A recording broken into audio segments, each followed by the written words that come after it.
Hey everybody, what's going on? Rob Cesternino back with an exit interview. I'm here on the road in Boston for our double exit interview. We've got my exit interview coming up here with Cedrek. If you missed my conversation with Sai, we posted that in a separate video, so check that out. And be sure to check out my live show here in Boston by making sure you're subscribed to the YouTube channel. Click the subscribe button to get everything we're doing. Great live show. It's going to premiere 9 p.m.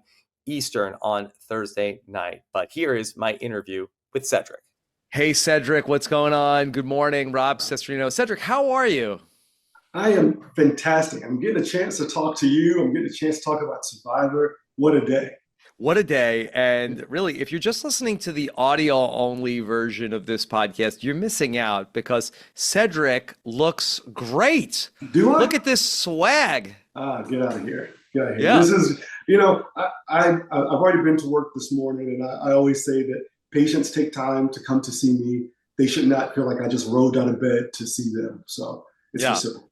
Okay, Cedrek, what an experience you ended up having. And I'd love to just hear a little bit from you because it seemed like that towards the end with some of these challenges, it seemed like that maybe the game was getting a little intense. You said from the end of the challenges. What, the first challenge, Rob? Come on now. Yeah, Let's Cedrek, put it out there. well, tell us about the experience for you.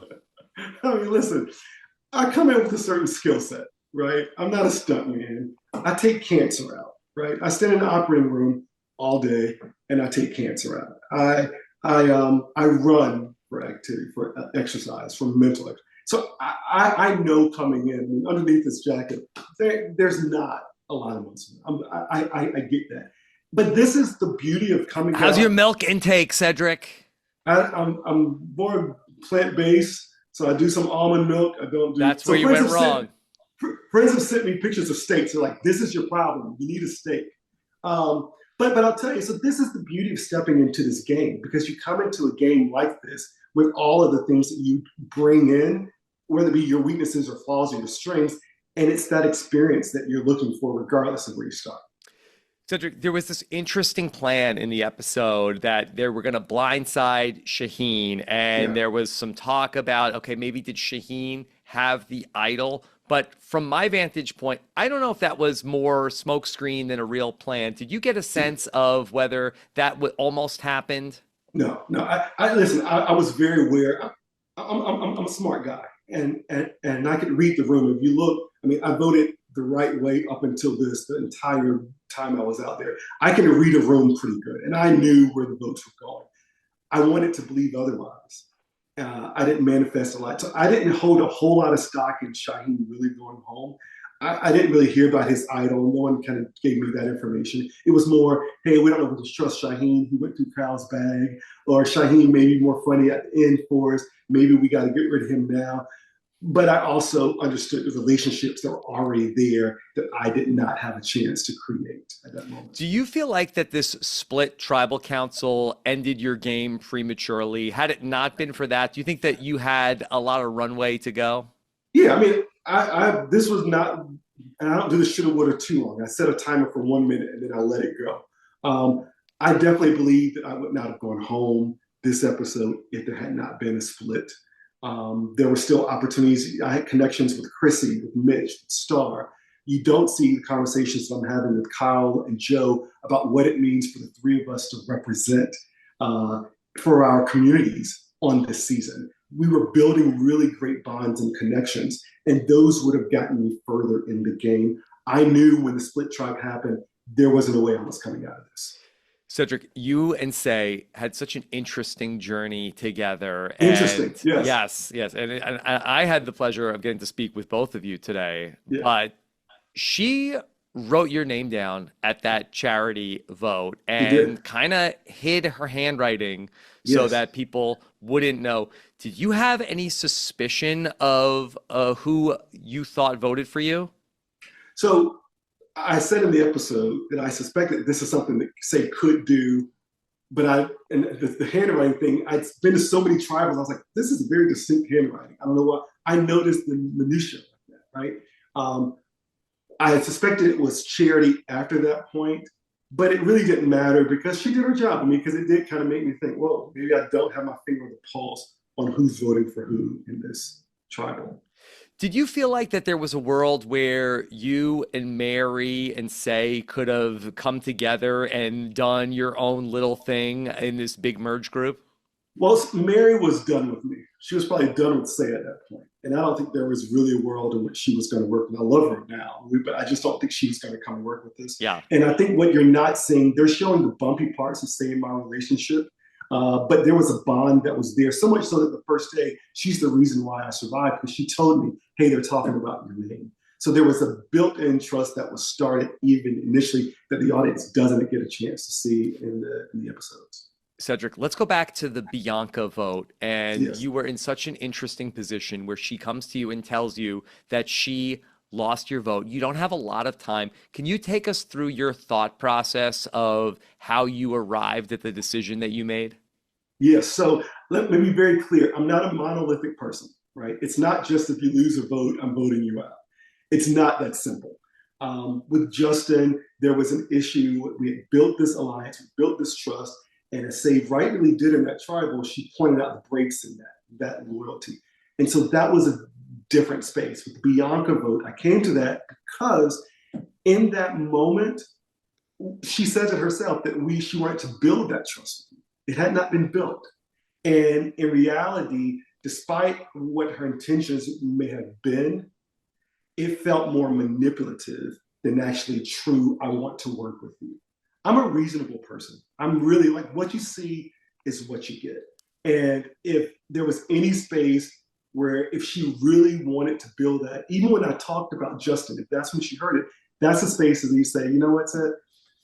I'm not saying if she wants to build trust in that moment, I'm like Justin. I didn't, and then I know there's something that's real there, Hmm. but it felt more manipulative. And she's not a manipulative person. Bianca's fantastic. She's not that way, but that moment felt more manipulative than really like a trusting building. Did you know instantly what you needed to do, or did you go back and forth about what the best course of action was? So what you don't see in that episode as much is we had already had a conversation, Chrissy, Mitch, Say, and myself, about easy vote. It's going to be Bianca. We already had a conversation about that.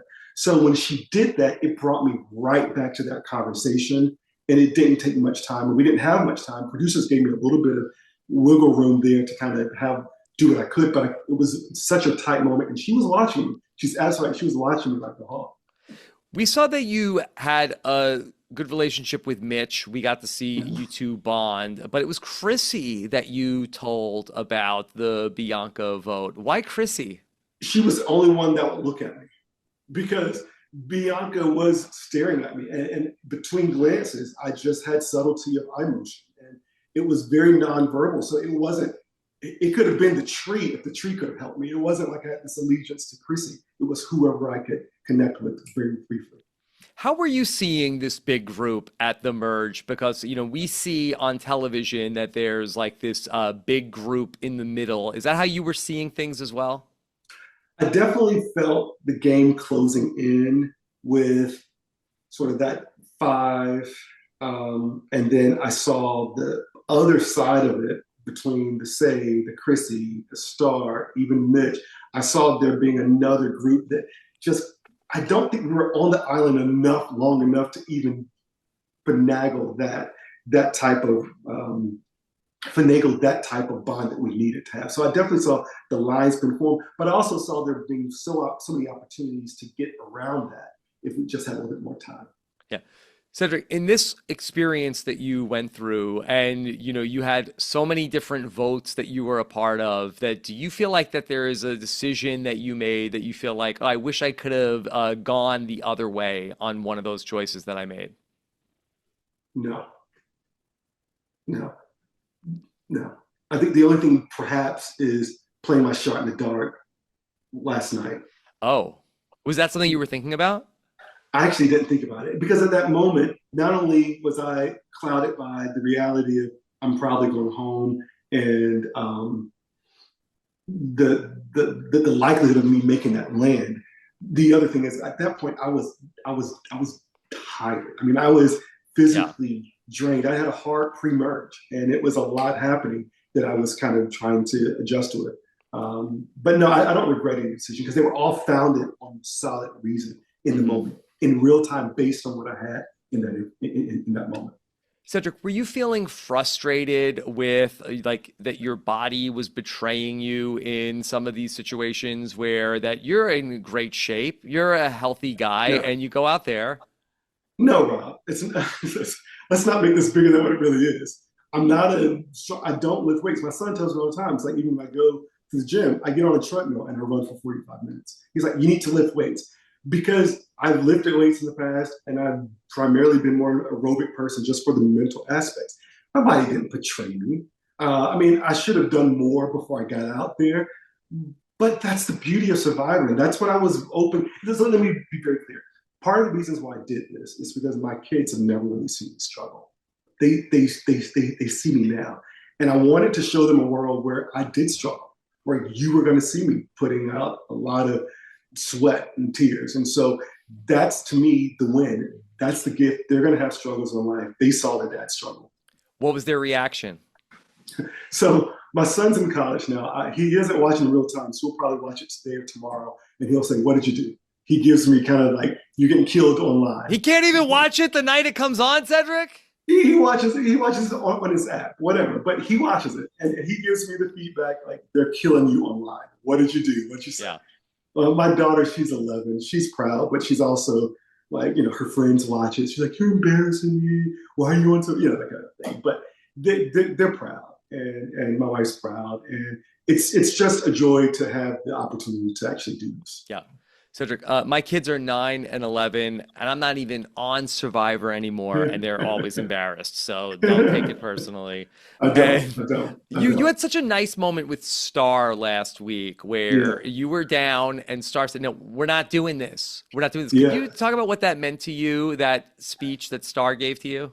Yeah, so much of what had happened up until that point, I think people saw me, even through what you see on the edited show, there's a caricature that you see. But in that moment, I felt Star was the first person who saw me. She saw what I was out there trying to do. She was the first one that connected to that, and that brought the tears. Yeah. Because so much of what I'd done up to that point was voting out, making decisions. We're going to try it. We're doing this. We're climbing the wall. We're falling off the wall. Rolling in the mud. And she saw me. And I think in life, as I tell my residents when I'm training them, patients want you to see them. If you're taking care of them, see the person. And she saw me. And that's what that moment meant for me. Yeah. Cedrek, this was a wild experience. You saw it all. Would you ever consider doing it again? Or have you is your cup full now? Listen, I don't know. I think my wife's in another room. She might hear me say, yes, I would consider doing it again. But absolutely. I mean, I think I would certainly be open to all things. Yeah. Well, Cedrek, you look like you're ready to head to the Traders. Is this maybe the audition video? I don't know. Let's find out. I don't know if we're allowed to say this on this call. Okay. All right. Well, Cedrek, thank you so much for coming on and making some time. Anything else you want to let people know? Listen, I just want to let people know that this is really more about the showing up, how you handle a wall, figuratively or literally, how you come back from the wall and how you show up again, ready to tackle whatever comes your way. Yeah. All right. Well, Cedrek, you're doing amazing work out in the real world. And it's Survivor. Come on. And on Survivor, too. You did things that I've never seen before. So you've done it all now. So, Cedrek, thank you for making some time. I appreciate it. Thanks, Rob. Okay. Take care. Bye. See you soon. Bye. Bye. This is RHAP. We know reality TV.